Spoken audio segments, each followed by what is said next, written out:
Hey, Amy, Yeah, Juan. give me that beat. It's Baseball Shangri-La with Amy Cuevas and Juan Ramirez.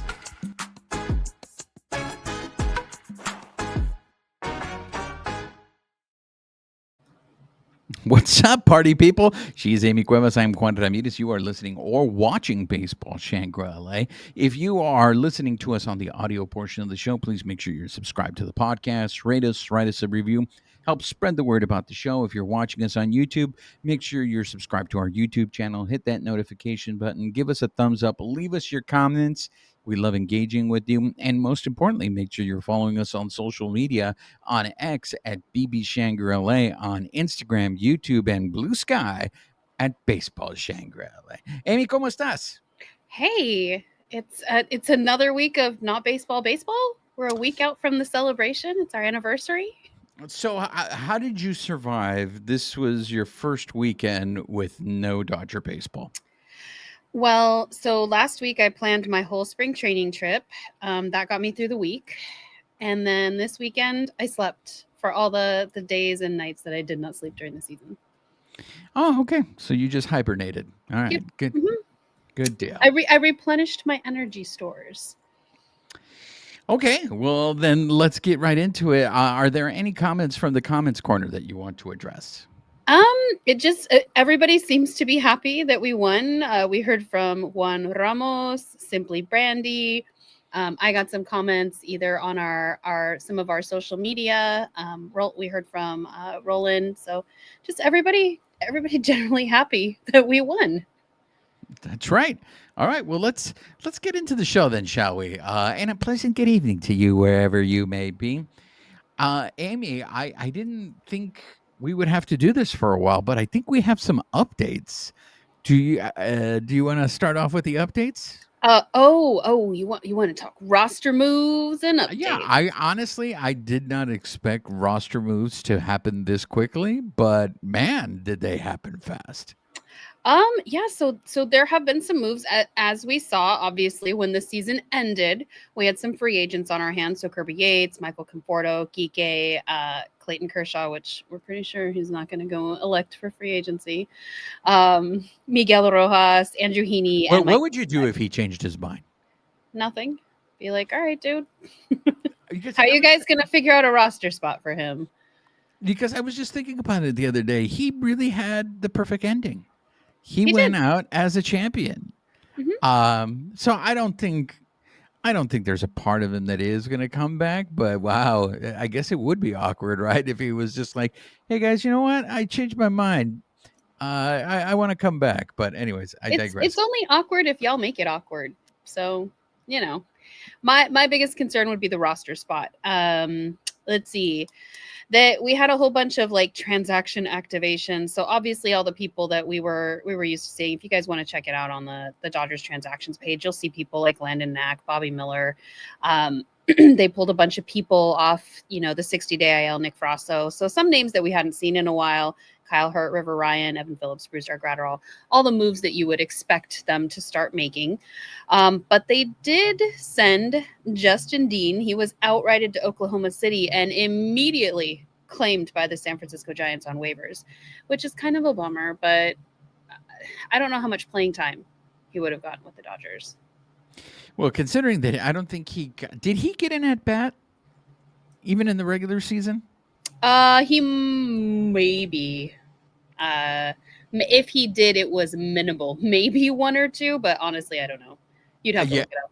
yeah. I don't. It wasn't commensurate to the fielding that he did. So it wasn't like fielding at bat. Like My so here's my. I don't think this is fair. I don't think he fits in this category. But is but he you're gonna in? say it anyway. No, I'm asking you. No, I'm asking you if you would put him in this category. Does Justin Dean go in the Brent Honeywell category? I wouldn't. No. Because I feel like Honeywell did more. Yes. That's why.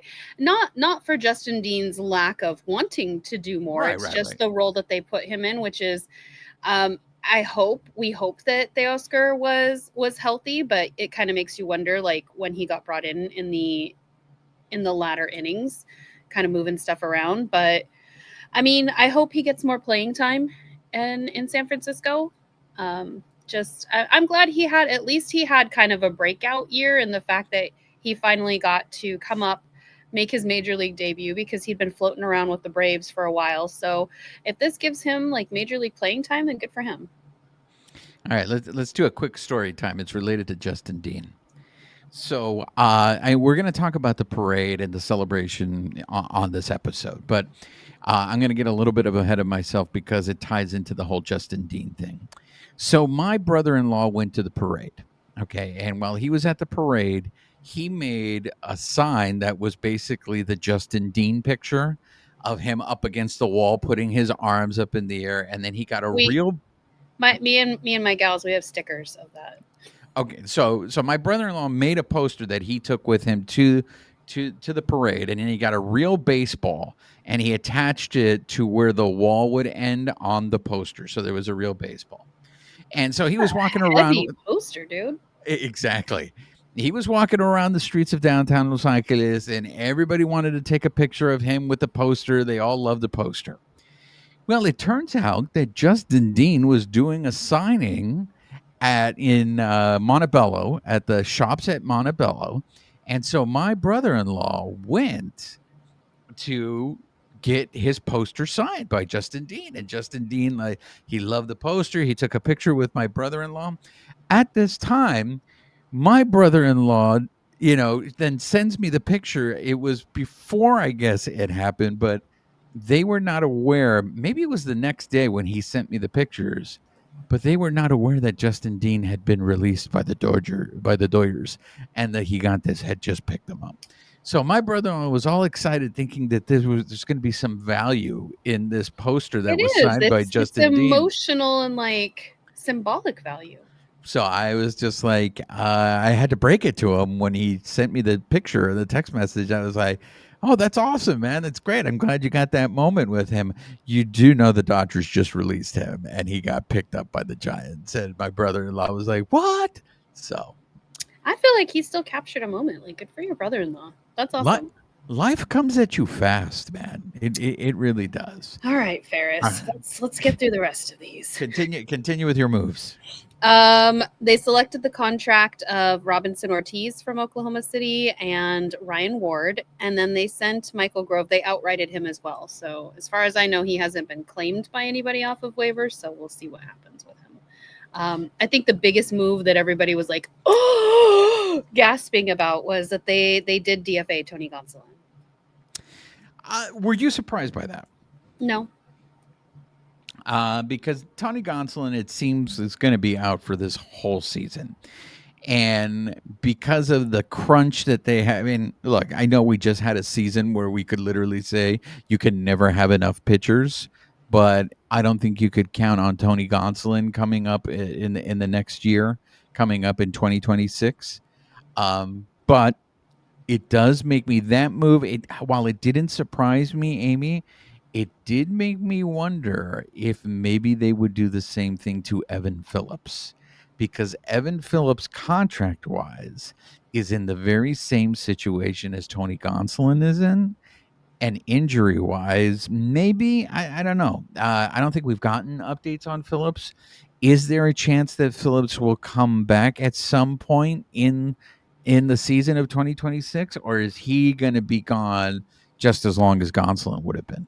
See, this is where I don't second guess the front office, because they do what they want. Like, they carried Blake Trinan for a year and a half on the IL. So like, to me, like, this is where I'm just like, everybody has their niche that they fit into. This is one of the ones where I'm like, they're going to do what they're going to do. I can speculate all I want, or I can use that time to go bake cookies or something.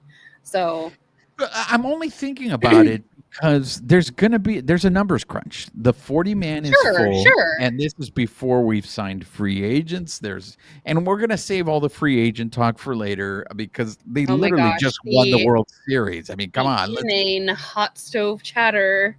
Exactly, that we both love so much. Well, like I said, I was not expecting them to make these moves this quickly, and once they started doing them, I just started thinking of who could be candidates Yeah. because of the 40-man roster is already full. So Well, go ahead. and luckily they did pick up the options for Max Muncy, so they picked up his 10 million for 2026. He is now with Clayton Kershaw exiting the longest tenured Dodger, and then they also picked up Alex Vesia. He was arbitration eligible otherwise, but they picked up his 3.55 million for 2026. I think that Muncie deal is a bargain.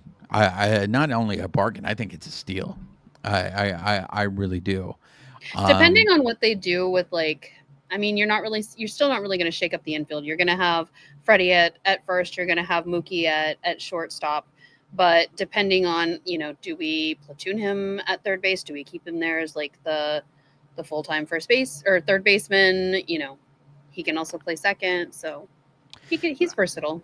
That's going to be an interesting conversation because my initial thoughts were: is it time to move him to second base? Mm-hmm.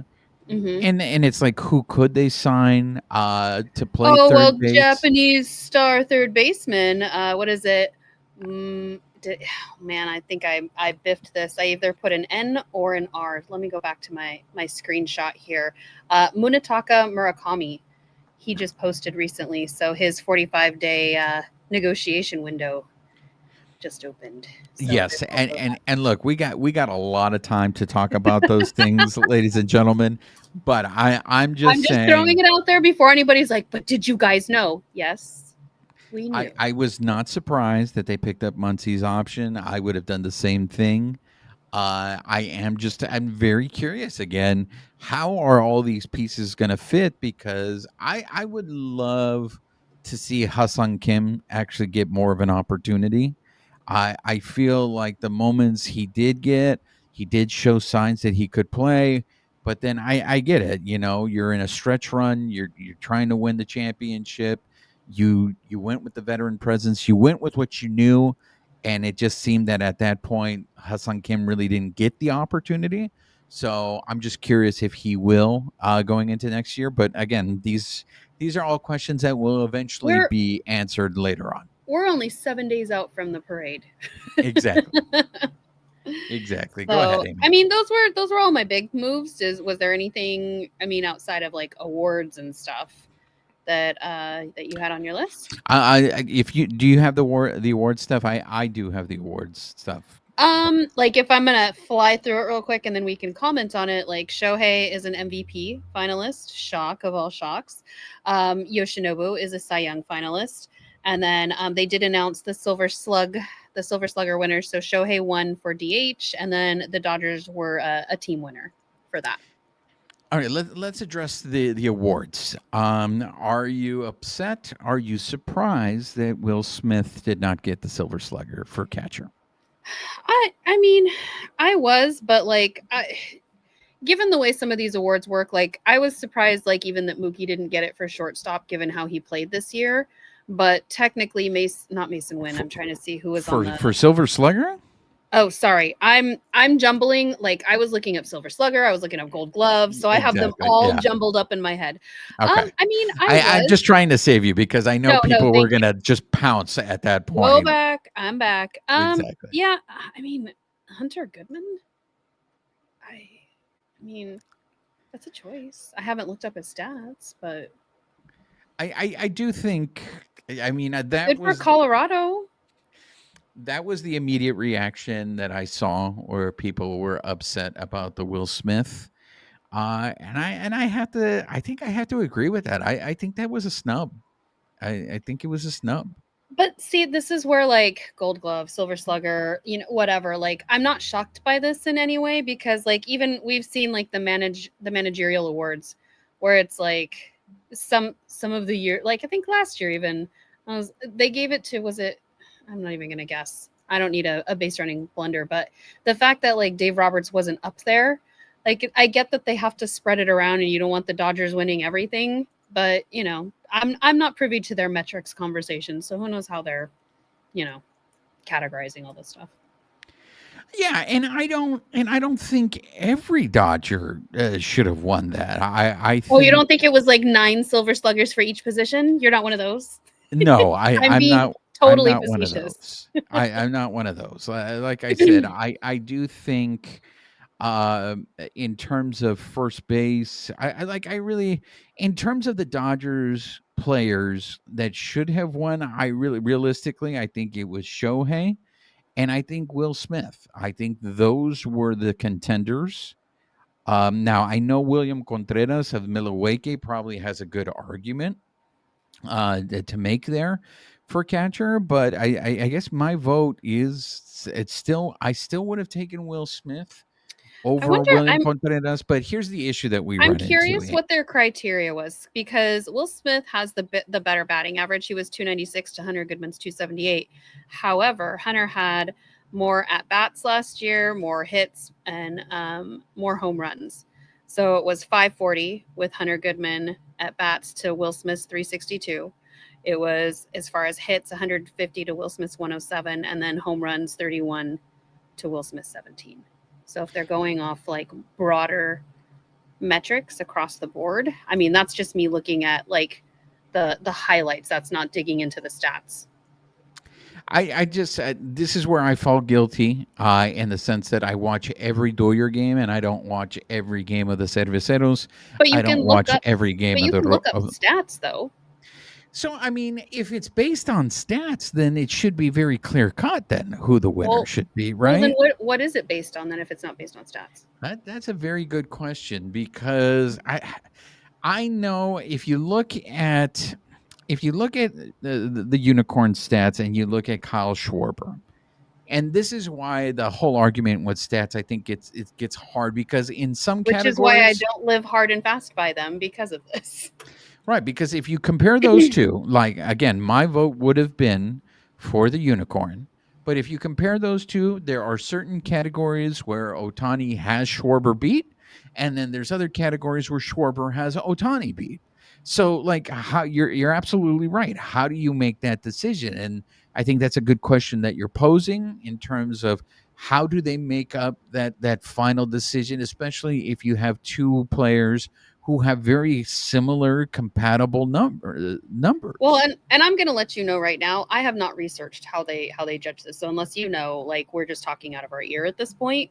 And the only reason, just to be clear too, before anybody's like, I'm only saying let's look at the stats. Like you said, you're very regional. You don't watch other teams. So if you're not familiar, that's my toss out. Like, well, you can look at the stats just to get an indicator, but that's not saying that those are the metrics that anybody's using to give these awards out. But just to get an idea of the player themselves, I can see kind of what Hunter Goodman has done versus Will Smith just by giving him a glance. So, but again, we know these players are not just the numbers on the back of their baseball card. Yeah, and so again, I'm guilty of bias of the regionalism in terms of Mookie not winning the Gold Glove for shortstop. I thought Mookie did a great. I thought he played a very good defensive shortstop this year.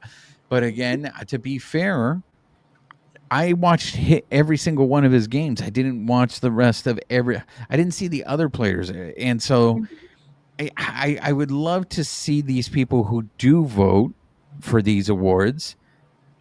Do they really watch every single game? Because I think that's impossible. Like, But I don't think that's the metric though. I think whether they post that up online and that's common knowledge and we just haven't looked at it, or it's something that they just go by internally by their group, like either way, unless we've looked into it, we're probably not going to know. it's like the Academy Awards. It just really upsets me because it's like the same people get nominated. Like they already by September already know who gets nominated, and it's like, hey, do a little work. Why don't you go watch all the movies that are out there? Because I can't assume these are the only movies that were released. Therefore, these are the only nominees. So But you don't know that they're not doing that.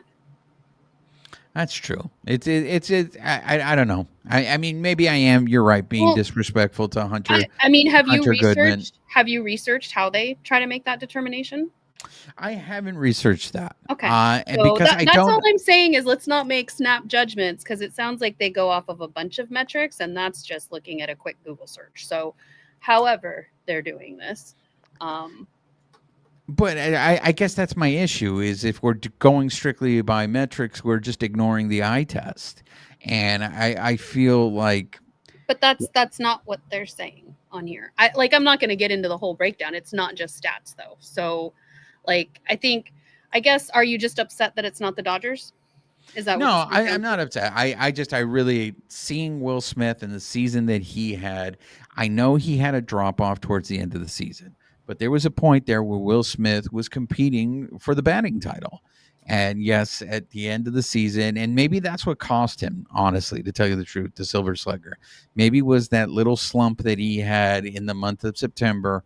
That's what cost him. And that's one of those things where if the numbers are so close to one another, maybe that's what made the difference. But it just sucks because for the majority of the season, I thought Will Smith was by far the best hitting catcher in the National League. And again, maybe it's a lack of disrespect there for William Contreras because William Contreras also was very good for the Cerveceros. So thank you for pointing it out for me. And this is not an easy decision to make, but it just seems obviously from what I saw from Will Smith that he's the one to deserve the award. But you're right, it's perspective. Yeah, I think that's the broader spectrum of the game. I mean, I that's all I had for like roster moves, options, DFAs, things like that. Um, I will say we did see that the Dodgers did out of everything that they've done over the year, they made a billion in revenue. So for all of the stuff that's going on around baseball, ruining baseball and whatnot, you are starting to see a different narrative come out. There are still the people out there that are saying that the Dodgers are ruining baseball, but you are starting to see some more voices saying like, look what happens when you invest in your team. Look what happens when you take that revenue, you put it in your team and you make even more money. You get sponsorships. You have people coming to the stadium every day. You have people buying merchandise for your team. So I think it's part of the bigger conversation. I don't think it's going to overtake those owners that still want that salary cap, but I think it is at least another, whichever way you argue on it. The fact that a billion in revenue, that's nothing to like spit at. That's pretty amazing. Do you have more details on that? Like, where did that number come from? Did that come from Forbes? Oh, I don't know. It was posted across Twitter. Okay. So that figure includes, like you said, merchandising, ticket sales. Is that what we're Well, factoring? I mean, it's the Dodgers revenue, so I Right. So I mean it was on our list, so I didn't know you wanted us to research it further. I know I have that's my question because my thing is I'm curious how much money they made last year I would I compared. would I would challenge you to Google it. The Dodgers and everybody posted that it was a billion in revenue, and so that's where I took the metric. To me, it's just that is such a huge figure. Like it shows that what you put into your team comes back out again. So I don't Because have the pie chart of how they split it out.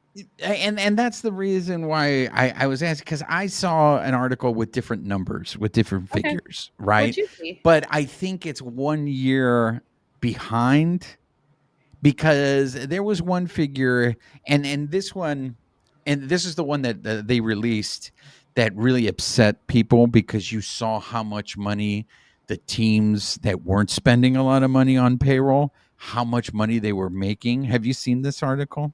So in Mm, particular, it was like teams like the White Sox and the Marlins, and you were just like, wait a minute. These guys, and in those cases, these are teams that we have been told don't make money. And in some cases, they were making $500 million.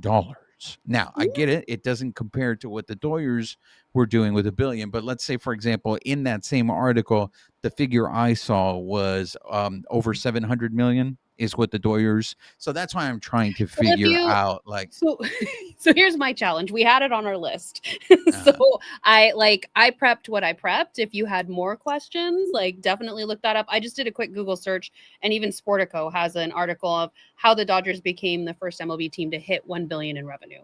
So okay. So it's that there we go. That the number is out there. So if you that are answers my question. curious, So they then are the first team. So obviously that means last year, and maybe those are the figures that I'm looking at are the figures from last year. Last year they mhm. didn't hit a billion. So this year they hit $1 billion. That's why it was such a big deal, because nobody has done that. And it's just the fact that for all of the attacks that people put on this team, it's like, okay, well, what is your team generating? Like, there are some teams that are crying poverty, like what we saw with the Yankees earlier in the year. And it's like, wait, you are pretty high atop that Forbes list, but you don't want to spend. Like, if you don't want to spend, just say you don't want to. But like, let's not, there's a proven pathway for this, and these teams could potentially even be making more money if they did invest in their team and their fans, etc. Well, and that's the article that I read. That's what I think got everyone upset and really, really supports the argument of you guys aren't what you guys are making, you're not putting back in your teams. Mm-hmm. So you can't sit here and cry poor, because according to that article that I read, it seemed like every team was profiting. Now, 100%. yes, the amount of profit varied, of course, from team to team. Now, like $1 billion is a huge number, right? But $1 billion. but the Dodgers do carry a high number in terms of not only payroll, but what they're paying in the tax for having that high payroll. So, okay, yeah, all right, let's say it's $1 billion, but maybe the profit in terms of percentage is not the same as the profit that the White Sox are making, that the Marlins are making. So again, this is to me more fodder for those people who want to sit here and argue that, hey, we have a problem here with the haves and the have-nots. It's like, no, bro, if you open up the books, and I get it, this is why you guys are hesitant to open up the books. According to what's being reported, everybody's making money here. Right. And that's kind of my point in bringing this up, is the fact that, like, people aren't going to want to admit it, but this does prove that it works. And don't quote me on this, but I think I saw the number somewhere, like 73% of their revenue is what the Dodgers put back into the team. Yeah. That's more than the majority of teams out there, but you see the results of it. They hit, God, was it 4 million in fans this year for the first time? Like, right. That's butts in seats, and that's the cost of those seats also going up every year, whether you're a season ticket holder, whether you're buying it on the third-party market. That's all the merchandise that everybody's buying, especially as they continue to do all these special drops and things like that. These things sell out. Like, people want to continue to buy this, especially like Dodgers fans, whether, however you want to refer to them, the tourists that are coming over from Japan, or tourists now converted baseball fans from the MLB side, because they, for all we know, they're Japanese baseball fans on their side for their league. All of that to say, put the money back in your team. Like, if that's why you own the team, or are you just owning it to just continue to draw revenue from? And we've seen that. I just talked to somebody today that's like, God, bring Portland a baseball team. And it's like, okay, well, what are the Angels doing? What are the White Sox doing? The A's are potentially moving to Las Vegas. But like, you have people who want these teams, and it seems like some of these owners just are content to sit there and continue to draw from whatever revenue they're getting. Well, yeah, I mean, I wouldn't mind. Like I said, I see pictures of the stadium in Chicago for the White Sox is empty all the time, and when I see how much money, the income they made, I'm just like, it doesn't compute. It doesn't add up. That's a travesty. That is disrespectful of your fans. Yeah, so I get it why fans they were upset about that, especially after you see fans coming out in the streets, like, and this is going to happen in every city, right? But like, we were at the rally, but all of those fans who went out to the parade, people who took time off work, either took it off through their PTO or called in sick, like, the amount of people who poured out to see these players in one way or another, again, it just shows what the Dodgers are investing in this team and in their fan base. So you brought up the parade, and do you want to go into the parade and the stadium rally? Sure. Anything else? You good? No, I'm good. All right. I saw you at the rally. Yes, I like I said, there was an angel that was able to get tickets for both my daughter and I, because my daughter and I had no interest in going to the parade. We did the parade last year, and that was one of those things that we can sit there and say we can experience. But like I'm mentioned, proud of you for going, but I was like, rally all the way if that's a possibility. my brother-in-law and my nieces and nephews all went to the parade, and they wanted to go to the parade. They didn't want to do the stadium rally. I They kind of wanted like to that do the there's a parade. choice though, so people can decide what they want to do. Well, this year, the route was longer. They did change the route a little bit. The parade route was longer. I had asked my brother in law, did it seem like the crowd was larger this year than it was last year? Some of the videos that I saw from the street, it seemed like there was a lot of people. Some of the reports, and I don't know if any of this is official. I had heard the number of 200,000 people in downtown LA along the stadium, along the parade route. So it just seemed like, oof, that's a lot of people. I'm glad I went to the stadium. But if any of you guys went to the parade and you want to share your experience with us in terms of how the parade route was, and if you went to the parade last year, if you want to compare between now and then, but it seemed like those streets were full. My daughter and I took the shuttle from Union Station into the stadium, and so we got there early. We took the five. I think we took the 5:30 a.m. train because we learned our lesson from last year. Last year we got on the train at around 8 o'clock, and we didn't end up getting to downtown until like 10 a.m. And by then it's too late. We didn't get a very good spot for the parade. So we learned our lesson this year, even though we were going to the rally. We left early because those trains were packed in the morning. They Oh, were I can't absolutely, even imagine. I carpooled with my friend. We got there pretty early, and then we went to go grab food and go down to our seats. And I was like, who is in our seats? I'm like, I gotta kick these people out. Juan's gonna get here soon. And then I got a little closer and I was like, oh, look, it's my brother from another mother. So yeah. I mean, we were on the one of the first shuttles that left from Union Station, but we walked around over by City Hall where the beginning of the parade started. And we were walking around. Maybe I think it was 6:30, 6:30 or oof. 7, and there were already people in their chairs lined up on the sidewalk to get front row. And I know I know it got a little heated sometimes. I saw videos and I saw people firsthand like fighting over spots, saying, "No, I was here." I even heard someone say, "Hey man, I've been here for 4 hours. This is my spot." So it I don't know. Having that many people there, I just think is like a recipe for something to go bad. But look, we did. This is the first time we did the rally in the stadium, and I have to say, I'm pro stadium rally. Amy. Yeah, and they opened it this year. So last year, at least what they shared with all of us that were purchasing tickets was it was going to be field level and loge, and we did see like a sprinkling in reserve last year, but it wasn't a ton. This year they had the whole thing Yeah, packed. Like that stadium, it looked like it was a sellout game with yeah. like all the way up to the top of reserve, top deck, the pavilion. I did hear from some people who had gone the year before, and they were like, "Yeah, give us seats in the pavilion, give us seats in reserve because it doesn't matter where we're at. We just want to be there." And the concern that they were told, I guess at the time, and again, this is all like hearsay, but was, "Oh, you guys won't be able to see it." And it's like, we just want to be there. Like, put the screens on. Like, we can watch the screens. It's fine. But people just want to be around their team, especially after a win like this. I noticed that they put screens on the field Those were there last year too. facing the pavilion. They were there Mhm. last year. I Okay. believe so, yeah. Mhm. Well, Um, I mean, what you were there last year, you were there this year. What did you think of the in stadium rally?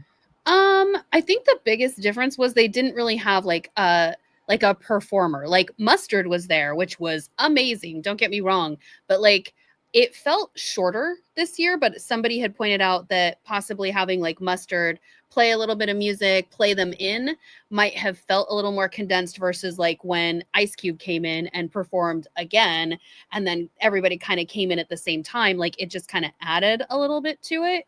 But I mean, it's everything that they advertised it. You get to see your guys on the stage. You get to hear some of them speak. I think there were some we didn't hear from, which was a little bit surprising. But I mean, it was pretty consistent with last year. You had Joe Davis kind of announcing everybody getting their little split second to talk. You had Doc up there. He got permission to use the word three-peat. Miggy Rose talking. He introduced, Roki with his birthday thing. You had Yamamoto come in with his Buenas tardes, and it was just like, he just spoke in Spanish. Bless his heart. There was a lot of really cool stuff like Mookie and Freddie, Kike. You had Snell, and Snell is really growing on me, just like with his excitement. Like he just has this childlike joy, not just because they won, but like I love getting to see these guys more. And I feel like with all the post-game interviews, the post-World Series stuff, we're getting to see more of their personalities. So just getting to see everybody, Muncy, Shohei. I don't know. What did you think? For me, definitely the highlight was DJ Mustard. I know it was my daughter's highlight. Mustard! She told me that if we had gone to the parade and not to the stadium rally, and she found out that DJ Mustard was at the stadium rally, she would have been very, very upset. But I thought the vibe that Mustard had said, I thought it was great. I thought it felt like such a You party. weren't sad that you didn't see Dave Roberts dance with the water bottle behind him? No, not at all. I like I said, for me, that was the highlight of the celebration. I'm gonna say this, Amy, and I know a lot of people are gonna go, "Oh, there he goes." I was a little disappointed with the speeches. Well, once the players came out, And I we was a really got little. to look at your finding the positive and stuff. Well, I'll give you the positive in terms of the speeches. To me, the highlights in the speeches were Geeke and I'll give you three. It was Kershaw? Kike, Kershaw, and Yamamoto. Mhm. Those were the highlights for me. And I'm curious because you were there last year. For me, you know what it seemed like? It seemed like they were a little self conscious. They were very aware of how things went last year and the reputation that they got from their speech. I felt like last year's speeches were very carefree.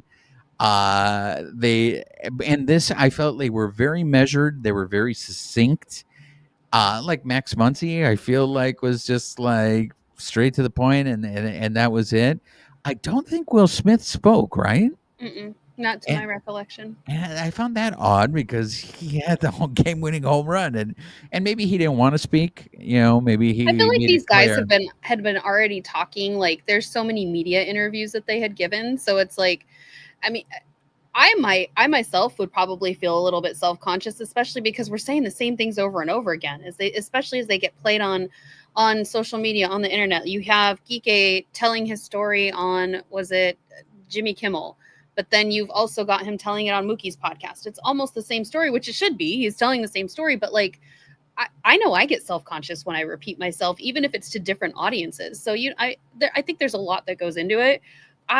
These guys are also not necessarily natural public speakers. Like it's hard to be on stage and say something memorable in the moment with 55,000 people looking at you. So I don't know. I just enjoyed the moment. I thought it was cool. Like you had Mookie come out and he's like, since I got here, we've been winning. And then Freddie comes in after him and he's like, yeah, Mookie, just like Mookie said, and like he's got his little thing. Like, I don't know. I thought it was cool. Just everybody kind of saying their stuff. Yeah, I just got the vibe that it went by really fast. And like I said, I thought Kershaw's speech was great, and it was because of the emotion. Last year, I think you had Teoscar get emotional, and I think moments like that when players really allow themselves to be seen as humans, I think is absolutely great. Kike, of course, is a showman. He knows the moment, and he lived up to the moment. He delivered. I feel with Yamamoto, the way he delivered his speech showed a little bit of his personality, which I think is fantastic because for the most part, and it's really hard, right? Because he constantly uses a translator. How does that come through? How can you see a personality when you're hearing it from someone else's words? So, Do you know how scary it would be to be on a stage with all those people and speak in another language and try to like hype people up? Like especially when you have the mindset of some people of like, well, why aren't they already speaking English? So you're throwing some of that in, some bias, but then it's just the fear of like, I don't want to say something the wrong way, and like you're nervous. It's not like he was reading off a card. He was saying all of this in the moment. I think he did amazing. Him and Shohei. Like I would not be comfortable speaking in another language yet myself. And so I commend them. Like, I think they did such a great job. And Kershaw and everybody just proves that there is crying in baseball. So And as I said, I thought that was fantastic. Look, I preferred being at the stadium. I thought it was fun. It just felt really quick to me. And the other thing, I have to say this because I don't want you guys to think that I'm ducking it and that I am avoiding it. Because there have been some people who have reported it. It hasn't been a lot, but there were some boos when Mark Walter and went on stage and spoke. They were not a lot. They were not a lot of boos, but there were some. And I will give credit to Bill Shaken, who I think is the only one of major media who to acknowledge that. So I don't want you guys to think that I'm ducking it. I was there. I heard it. If anybody tells you that it was overwhelming and they're lying, it wasn't overwhelming. It was enough to be noticed, but it wasn't anything that was like to draw attention, right, Amy? I'm You didn't hear it? Okay, never mind. no, No, I'm not gonna speak on that because I'm just not going to. So I mean, at this point, we can move on to the next part, which is I was just gonna say, overall, it was a phenomenal day. Like, we had our whole baseball family there. Like, we had our, everybody kind of in a row.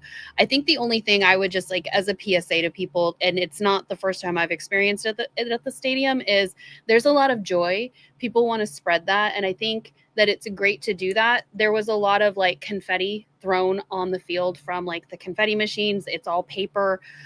We had somebody in our section that was throwing like cut up foil paper glitter, which is fine if you want to throw it in your section with your people, but they actually moved and traveled to our section and threw it like right at us directly.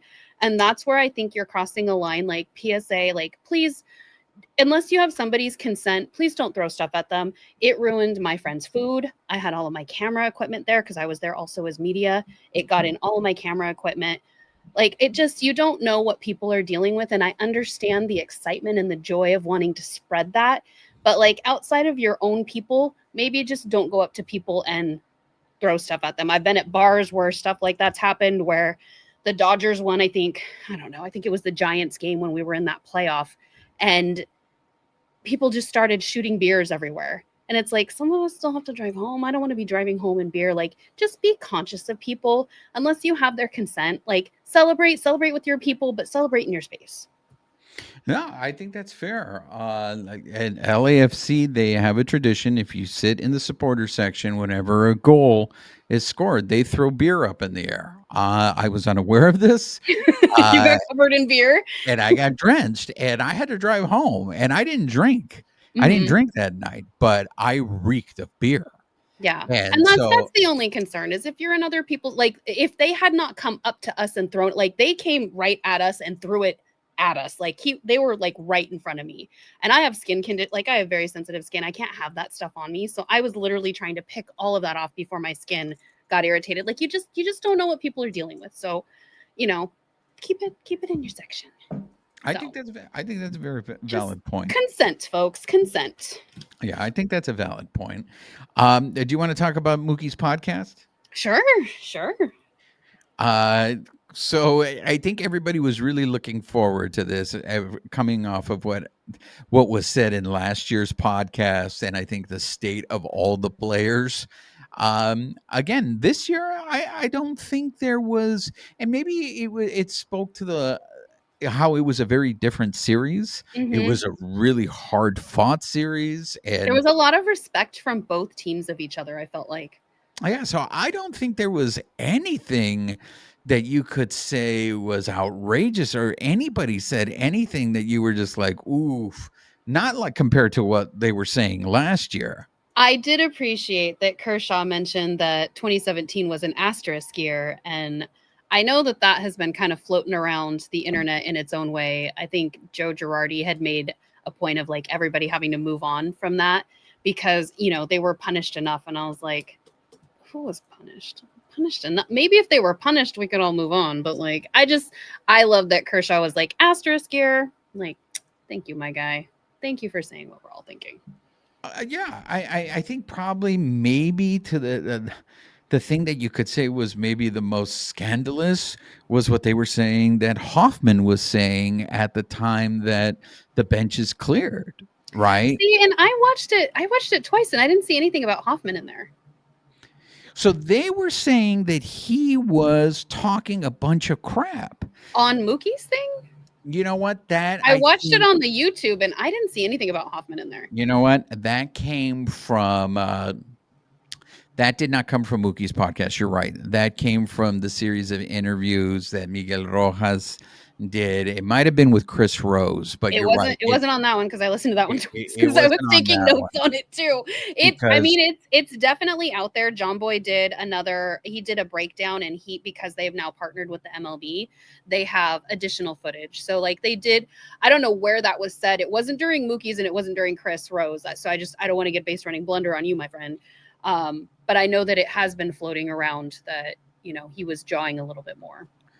Well, because I know Will Klein said it and Miguel Rojas, and I know Miguel Rojas has been doing a number of interviews.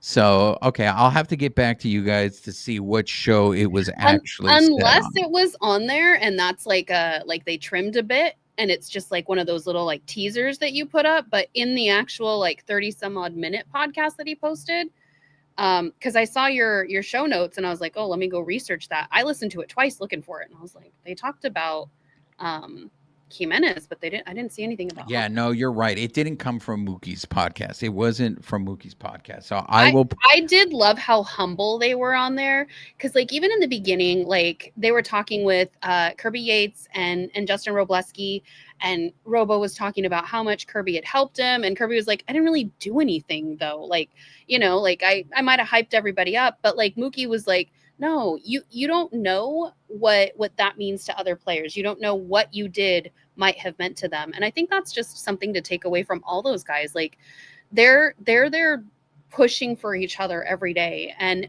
none of them like realize the impact that might have. It might be something that they just do, and it's like, god, that just changed that person's day or that perspective or whatever. And so I like how they support each other. Like Gotti brought up that Smith was moved up in the batting order by Mookie Betts. Smith is taking his spot essentially, and Betts was super humble about it. He was like, that was a good decision by Doc. They kept walking Shohei. You put your bat in there, and it was just, I was so impressed with all of them. Like I could not love this team more.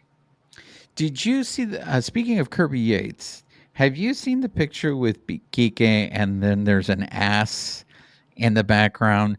Okay. There goes our family friendly rating. And so there's the World Series trophy. I don't know who that pink character is. Do you know who? Kirby. It's Kirby from what? From what I don't know. It's okay. This is where we're gonna get pummeled. So do you know this is after my time? Like I was already like a teenager when that Kirby character came out. Do you know whose ass that is? Yeah, it's Kirby Yates. I was not aware of that until did you not watch the Chris Rose interview with Rojas? Yeah, that's where I got it from. But because I initially saw the picture, and I think Geeka was the one who posted that picture, or was it somebody else? Yeah, it was. Uh-huh. So at that time that I saw that first before I saw the Chris Rose interview. Got it. So I had no clue who that was. So then when I saw the Chris Rose interview with Miguel Rojas, because Miguel Rojas says he has one, but we don't know of what it is. Oh, we do. It was at the end of that. It was Chris Rose did a whole like 40-minute some odd podcast with him. It was amazing. I listened to it twice. So me and my gals, when they sent that to our group chat, it was already supposed like it was Kirby because the character itself was Kirby. So we were like, oh, Yates. So see, you guys are all great detectives. This is why you guys all watch the murder programs and true crime, everything. True crime. Exactly. Yeah. So before Kirby even got his that night at Mookie's house, Miguel Rojas ended up getting the letters WS for World Series, and then he got champs in Japanese. And because he's known for drinking Sapporo beer, he got a little can of Sapporo. And I guess because Ben Rortvet already has a tattoo on his behind. He was supposed to get one also, but then didn't. So there's a little bit of controversy there. But yeah, Kirby, that is Kirby. Kirby holding a trophy on Kirby Yates. All these references, I guess I'm aging myself, and I just don't get them. They're all completely lost on me. You do Like, know what Sapporo beer is, though, well, right? that I do know, but Okay. in terms Whew. of like Whew. the character of Kirby, and then the other I thing, know the character, but it was after I had already I was already a teenager, like I said, so I couldn't tell you what it's from. but then I was also completely oblivious to all the Drake musical lyric references that the Dodgers were making, and that's That because like I'm not Kike familiar made with Drake's. some. Kike made And some in his because the Drake and Kendrick feud is so big, and then with Well, but I Drake, thought it was more because they weren't happy about Drake's post about Otani. I think no, that definitely plays into it. But like as far as like kind of like symbolism No, and stuff like I that, know, but like it seems like everybody, the Dodger players were actually like dropping actual Kike lyrics. did. Yep. Hmm. Oh Didn't yeah, Blake Snell do it? Again, I'm not he might familiar have. with Drake's. I mean, I did not go down the rabbit hole of it mainly because I just don't care for Drake. But when I would see like different things posted across social media of like, hey, when Kike said this, it was in reference to this, and it was like, oh, that makes sense.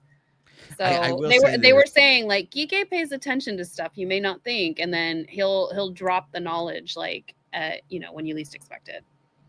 I will say this, Amy. I was so hoping that Kendrick would have performed at the rally.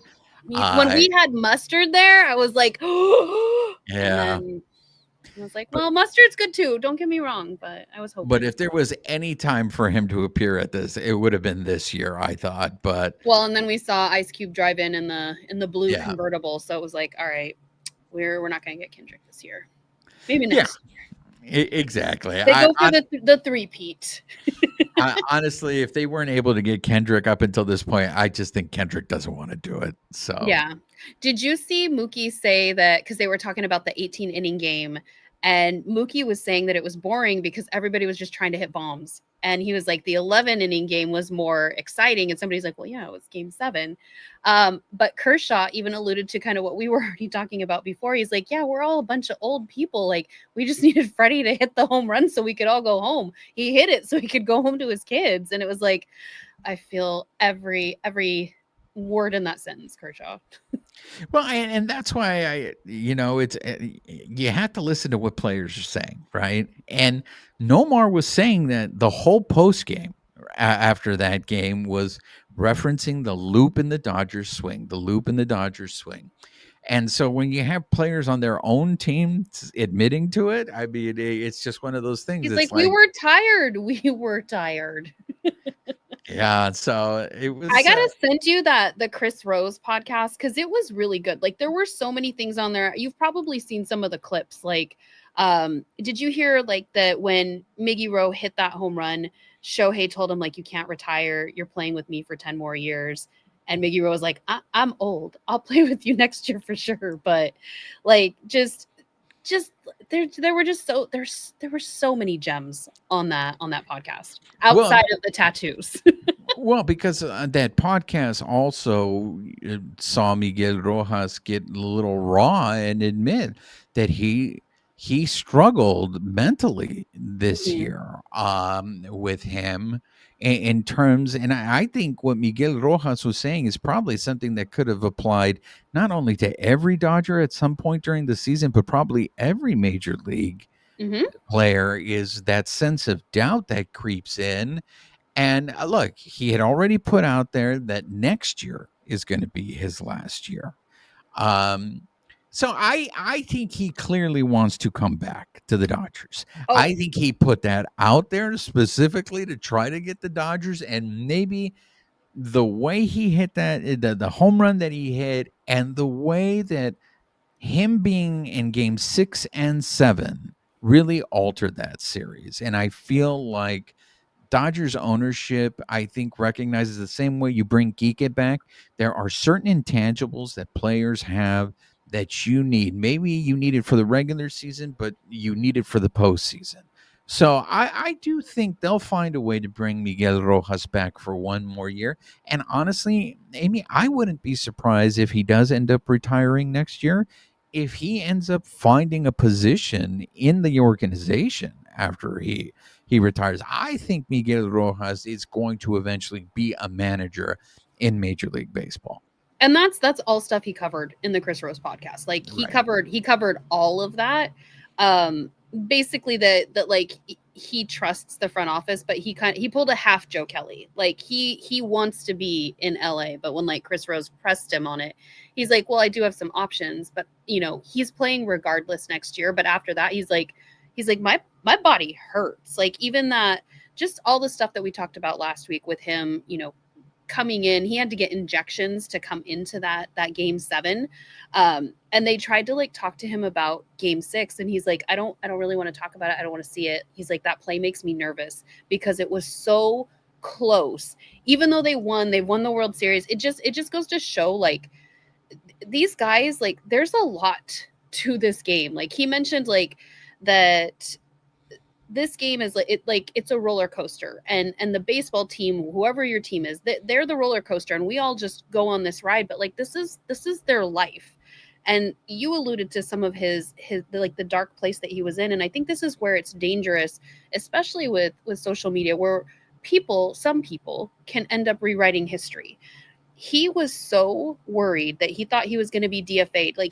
Like when we were, you had asked me when I sent you the clip, like who was saying this to him. And he clarified on Chris Rose's podcast. He said that it was rumors on the internet, and he heard podcasters talking about him. He saw what was posted about him. And that people were literally just saying like, he is not bringing anything to the table. What is he even doing on the team? And so as you see Chris Taylor getting, released, you see Austin Barnes getting released, and people calling for him to get released next.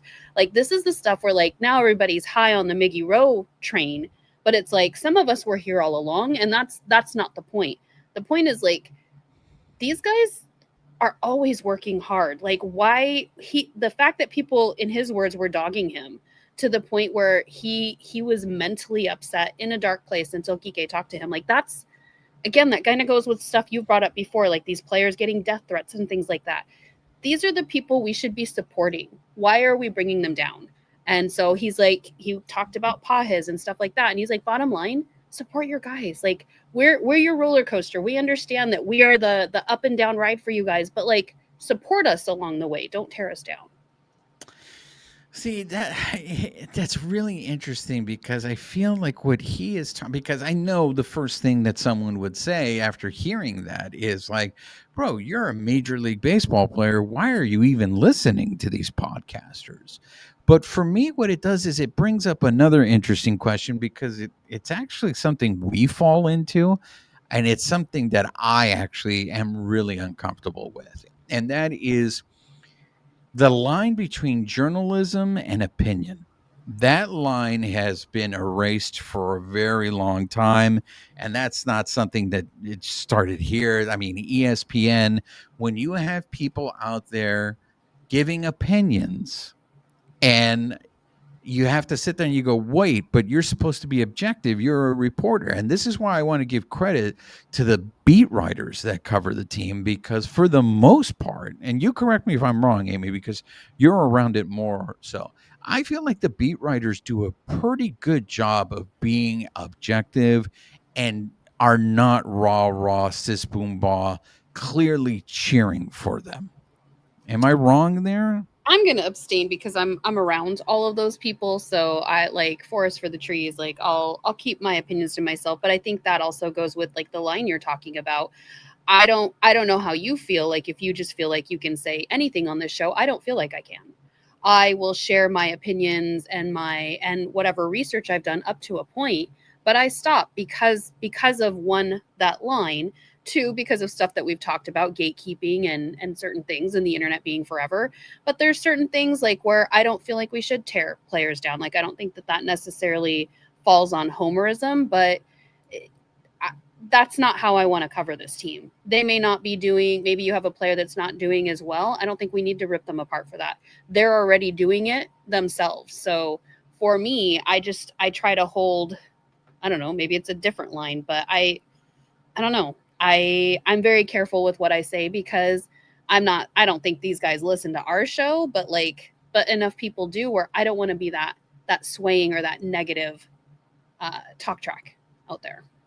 I'll No, save that for my friend group. If I have some gripes, I will say that to my friends, and then we drop it and we go and we support our team. So I mean that's how I look at it. We are always supporting this team no matter what. no, and I kind of see where Miguel is coming from. I guess my thing, and you've always said this, the internet is permanent, and I should probably exercise a little more caution in what I say, and I don't. I literally open my mouth and say stuff, and then later on go, oh, I shouldn't have said that.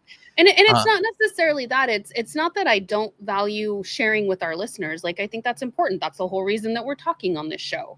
But there are certain things that I reserve for my friend group because those are private conversations. Not everything needs to be out here. So, I mean, and I'm sure our listeners are discussing those things with their friends. yeah, it's just to me that that line is so blurred that I can understand why it ends up getting in Miguel Rojas' head because what has become, and I don't know if it was like this before, but there's a lot of people. I forgot the number of how many people actually got credentialed to cover the World Series, It was but a lot. with the internet, there's a lot of people covering not just only the Dodgers, but covering all sports. And what everybody is fighting for is access.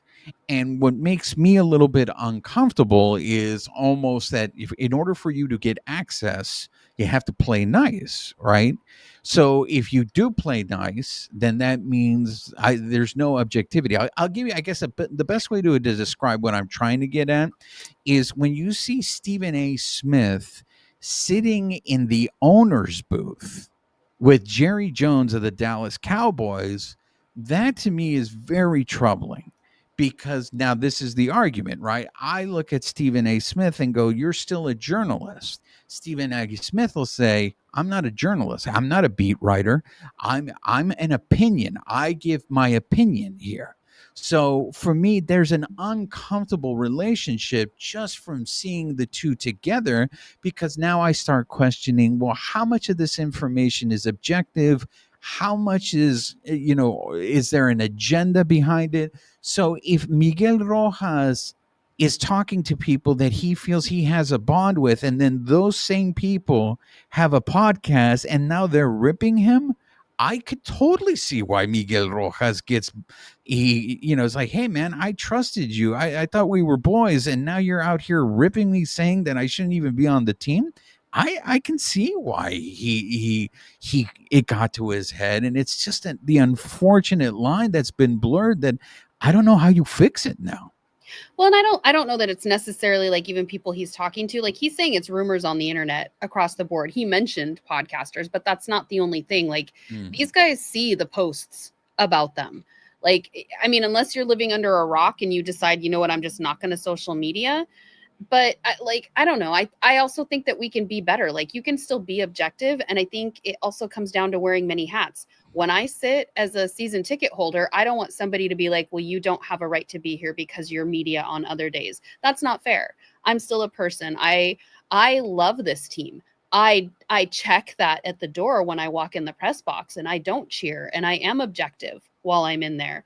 But as a fan, like I wear multiple hats. So, and I'm not trying to make excuses. I don't follow Stephen A. Smith, whatever that is. But I think in some cases you are going to have to play nice to get access. But I don't always think that's not necessarily a problem, because I think some people are looking for all the negatives in this. And it's like, if we're here to watch this team and we're here to have it be like, hopefully a good experience, an escapism experience, why do you need all the negative? I'm not saying we don't report on it. I'm not saying we throw it out the window, but like as a fan, I don't care about that crap. I want to find out the more humanitarian stories. I want to find out the humanity of these players. I can watch a game. I can read a box score. I can look at the game day and see what happened in the game. I want to learn more about these players. So like, yes, you want it to be unbiased, but at the same time, like, I'm not looking for dirt on these guys. When I go online, I want to read good things about my guys. That's what I love about this whole week after the World Series. We're getting such insight into these guys. We're getting to see more of their personality. That's what I want during the season. I don't need the play-by-play. Like, it's great to have it, but I already watched the game. So I don't know. Like, this isn't, we're not on like Capitol Hill trying to report on stuff over here. We're reporting on the game. So to me, like, that stuff isn't as dire unless there's something coming up like what we're about to talk about later. Like, I don't care about that stuff. Yeah, I think it's Especially if it brings our players down. I relate. I can understand why he got it. And it's also it's really tough to hear criticism, whether it's constructive or not. I think it's really hard if someone could be telling me stuff that I'm doing wrong, and it's for my best interest. It's for me to get better, right? But I'll still get down. I'll still get beat myself up, right? I still take it as a negative, even though this person is just trying to help me. Yes. So with this criticism, you want him to give more credence to these like armchair managers that he's not getting from his front office, from his trainers, from everybody. Like, you, and I'm not putting this directly at you, but like, all the people who want to point out what they're doing wrong, you don't think they know? Like, what positive is that bringing?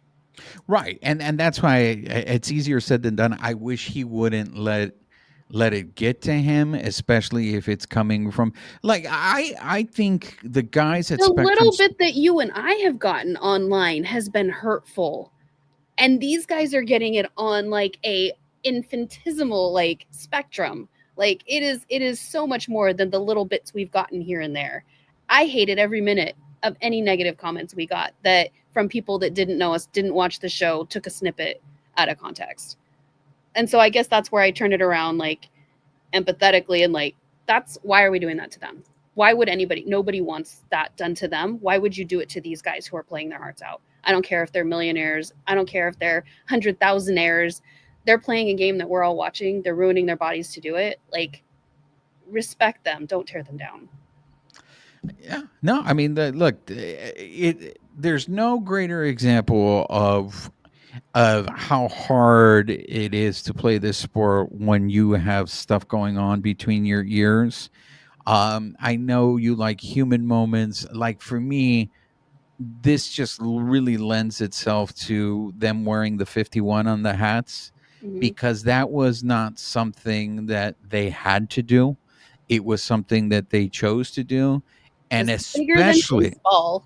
especially the Azulejos relievers didn't have to do it. So for Mm-hmm. them to put the 51, and we all found out afterwards what happened with Alex Vesia, and I commend the Dodgers for really allowing him his space to deal with this and be like, dude, baseball's the last thing you should be worried about right now.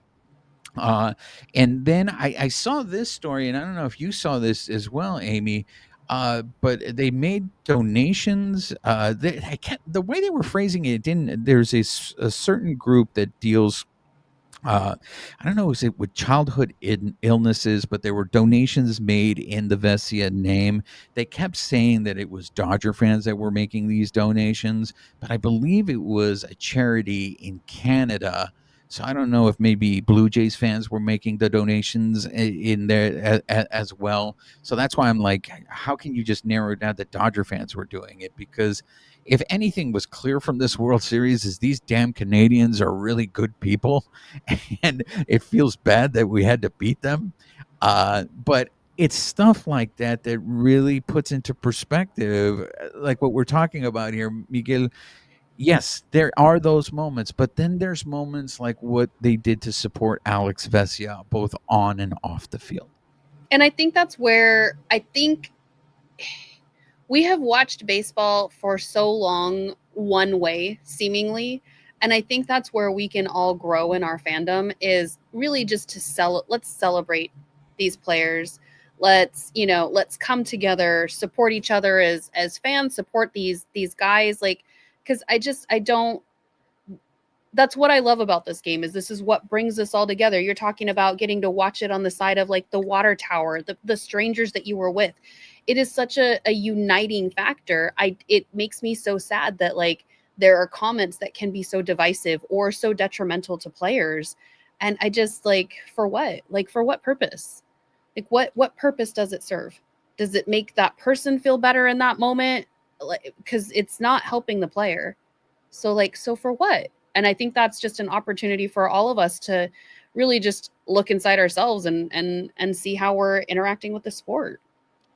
I thought it was great that none of the players talked about Alex Vesia's situation. Nor Like, should they. It's none of our business. It is their private but situation. even like the simplest thing of, hey, our thoughts are, because the minute you say that, hey, our thoughts are for Alex Vesia, then they're going to get the question, well, what do you know? Right. But the fact that they didn't address it, and I know that some fans, I saw some complaints that, well, why didn't they mention Vesia at the rally? Look, they clearly wanted to leave it alone, right? They wanted to give him his space and his time, and I respect them for that, because the minute you bring something up like that, someone is going to ask the question, do you know what's going on? And obviously all you had to do was just wait. Eventually it was going to come out, and it came out. So I really, I was just so impressed by how both teams handled that whole situation. Yeah. I don't really have anything to add because I don't want to. I don't want to talk about that. It's like it's their private thing. Right. So I guess positive story before we like jump off the diving board and kind of wrap up, or do we want to save the Yeah, no, go ahead. the tiny positive story for after what we learned, what you messaged me yesterday? I'll go ahead. I mean, I don't have any like the story that I want to bring up, I think, is just absolutely crazy. But Let's go go with ahead. your crazy. Let's go with your crazy story. I'll keep our other one. It's just tiny for just our palate cleanser. For those of you who are unaware, earlier in the year, Emmanuel Clase and Luis Ortiz were suspended, and it was gambling related for the Cleveland Guardians, right? And it just came out, what we got a little more details on it, right? But what's crazy to me is that they can face up to 65 years in prison if they're convicted on all these charges, because they're indicting them on fraud, conspiracy, and bribery charges. But when you find out the things that they were betting on, you just had, and I know my compadre sent me the same thing, scratching his head. It's like, why would you do this? Why would you risk your career for something like this? And we're talking well, about, nickels and dimes compared to like what yeah, Clase was making contract wise. yeah. And so for me, Amy, it just, what concerns me is this the tip of the iceberg? Because there's a part of me that's like, these two couldn't be the only ones doing it, I or mean, I could be wrong. you hope, like, so just to give everybody a little more background if you haven't read into this. So they're saying that this started in like May of 2023 for Clase. Luis Ortiz kind of got brought into it this year. Ortiz was arrested in Boston on Sunday, and they have not done anything with Clase yet, partially because he's out of the country. But it was because of the alleged scheme to rig individual pitches. So gamblers won about, they're estimating 450,000 at least as of right now, which that's where like I don't get it, because Clase is on a 5-year $20 million deal and he has a team option for 27 and 28, where it's like you're making millions and you were getting like 5,000 here and there. Like I don't understand it. I did look up the charges. So it's 20 years for wire fraud conspiracy, 20 years for honest wire fraud conspiracy, 20 years for money laundering conspiracy, and then 5 years for conspiracy to influence sporting events by bribery. And I saw right before we started recording today, the MLB posted that as of today, they are proactively creating new safeguards to limit pitch level markets. Whew, my writing. And it says that as of today, they are going to cap wagers on pitch level markets at $200 and exclude those bets from parlays. So there's a whole article on MLB.com about the changes that they've made, the statement from Commissioner Manfred, the statement from the president of FanDuel, and then the statement from the Ohio politician that's overseeing this in Cleveland. And that's great. But again, we have betting in this sport.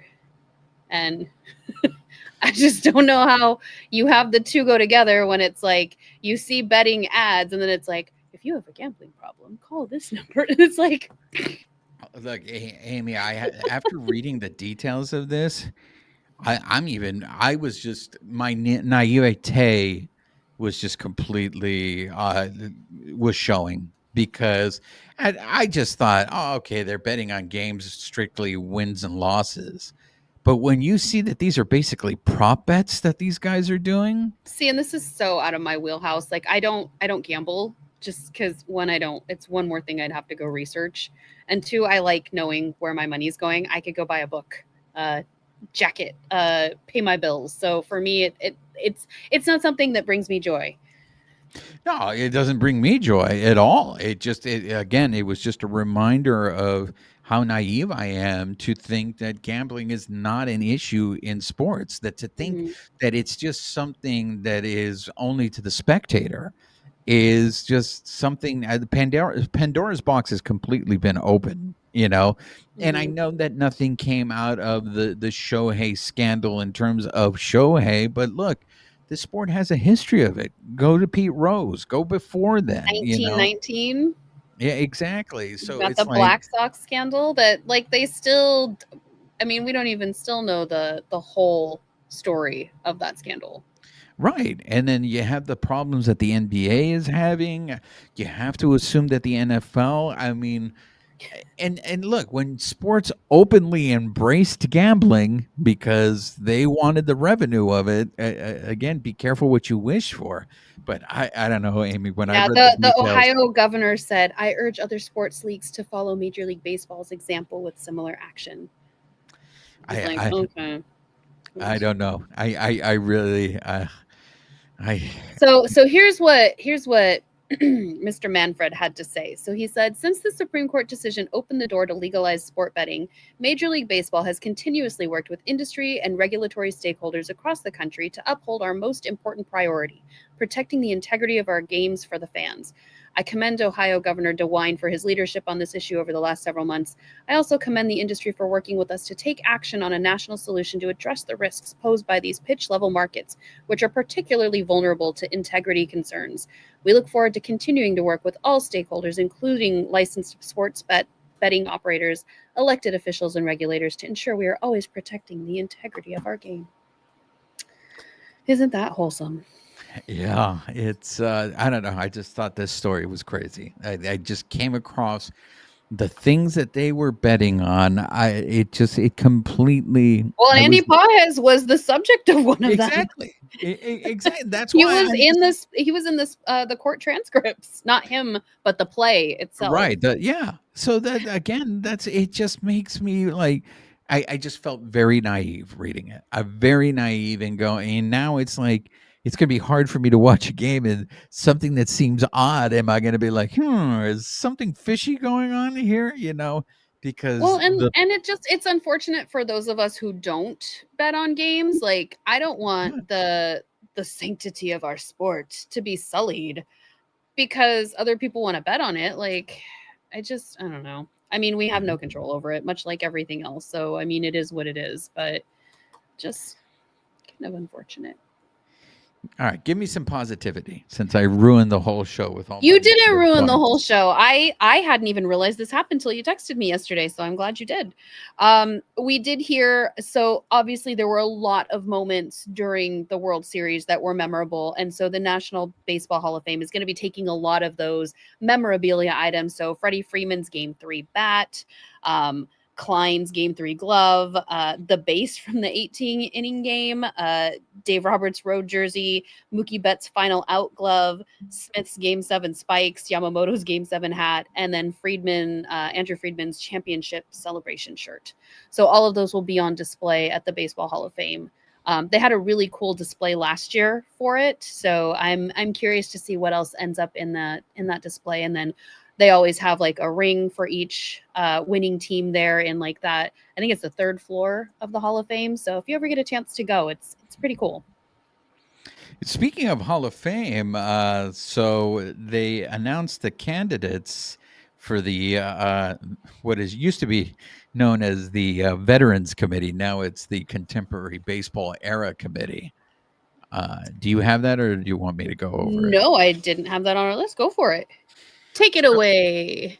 So here are the candidates, and so this is these are players that have already passed their eligibility through the writers. For those of you who aren't familiar with how the Veterans Committee works, but so here are the people that are eligible: Barry Bonds, Roger Clemens, Carlos Delgado, Jeff Kent, Don Mattingly, Dale Murphy, Gary Sheffield, and Juan Fernando Valenzuela. So that's the reason. That's the Yay! reason why I bring it up. Now, what's very interesting is so this committee is scheduled to meet in December of this year, 2025. There's a 16-person committee that votes on this ballot. So, in order to get elected through this committee, you need to receive 75% of the committee's votes. Okay, so anybody who receives that number, they'll go in the 2026 Hall of Fame class. Of those names that I read off to you, Amy, do you think anybody has a chance of getting 75%? Fernando Valenzuela. That's all I care about. I wish that was the case. I don't feel confident that he will. Barry Bonds and Roger Clemens, I think, are very interesting names because they're associated with steroids, and you would think because it's a veterans committee that they're never going to vote these guys in.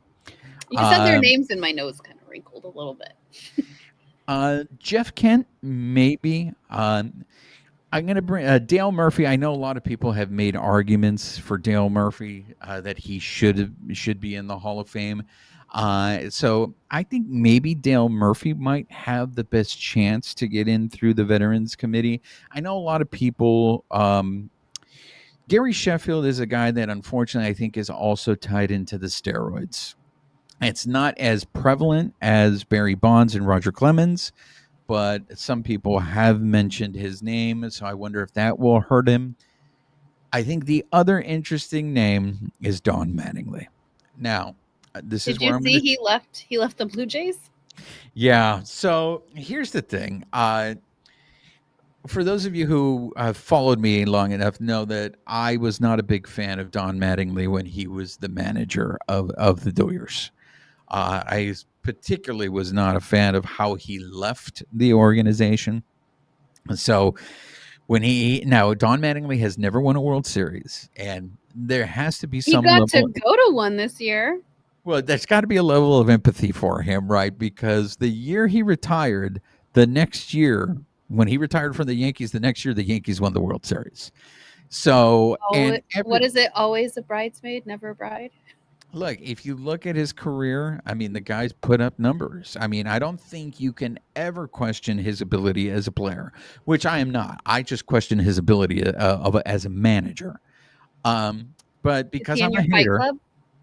well, he's not in my fight club, but I will say I'm a hater because as everybody was writing, hoping that the Blue Jays would win the World Series because they wanted Don Mattingly to get his World Series ring, I was like, no, that's why the Dodgers need to win the World Series because I don't want Don Mattingly to have a World Series ring because the way when he managed on the Dodgers, I feel like there's this classic picture, Amy, and I find it, I'm going to send it to you. Adrian Gonzalez seems to be yelling something at Don Mattingly in the dugout during the playoffs of the St. Louis Cardinals series. And I remember interviewing Adrian Gonzalez once and asking him about that, but he did not want to answer while we were on the show. But I I could understand that sentiment very well. exactly. But he sent me some messages. The nonverbal communication, let's say he answered my question. But I really think if it comes to the committee, I think it's probably Don Mattingly and Dale Murphy that have the best chance. Maybe Jeff Kent. Unfortunately,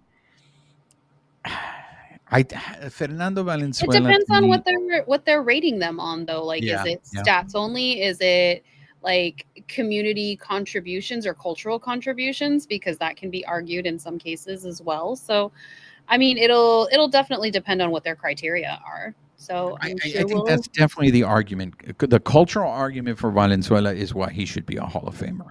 100%. In terms of the numbers, though, I think that's where Murphy, Don Mattingly, and Jeff Kent, I think, have the edge over Valenzuela.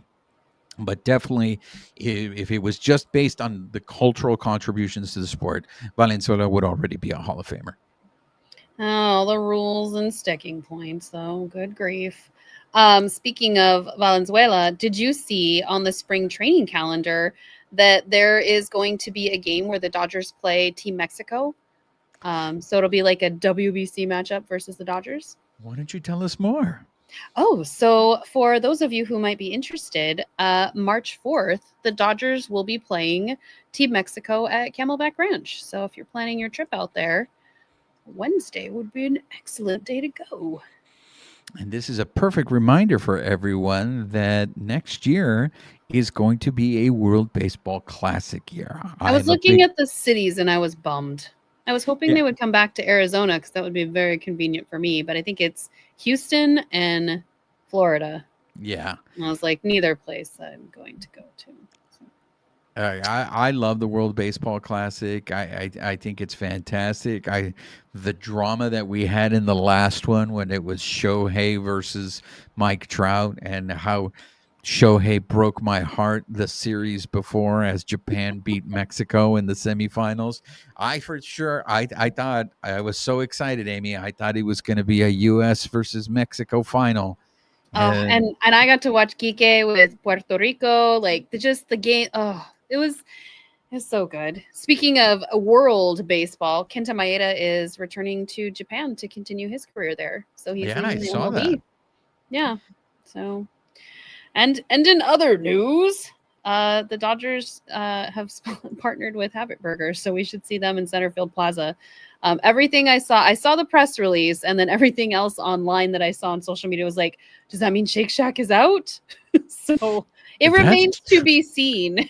That is true. Now, I have never had a Shake Shack burger at Dodger Stadium. I did during the World Series because that was one of the easier lunches to grab. So it's So good. does it taste the same as if I went to a regular Shake Shack? I've only been to the one at Dodger Stadium. Oh, okay. Yeah. That The closest one to me is like it's got a wonky parking structure, and so I'm just like I like the smash burgers at the brewery I go to, so I just get them there. well, it will be interesting to see how people react if all of a sudden Shake Shack is out and the But then you'd habit have is in. two burger places in the Centerfield Plaza. I mean, weirder Yeah. things have happened. I mean, we'll have to wait to confirm, Amy, but yeah, I Yeah. think you might be right. Maybe Shake Shack's out and the habit is in because, yeah, why would you have two burger places? Yeah, somebody was like, "Welcome to like your $20 or $30 burger," Yeah, which sucks because I love the Habit. Like they have really good food. they do. They have. I think aren't they one of the top rated burger places? I think so. Like either Yeah, number one or number two. I think I saw yeah, something recently that they like ousted In and Out the last couple of years. exactly. Yeah, I think I saw that same article.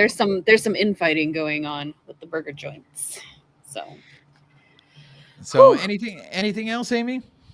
I don't think so, but I could be wrong. If I missed anything, I'm sure we'll bring it up next week. That's right.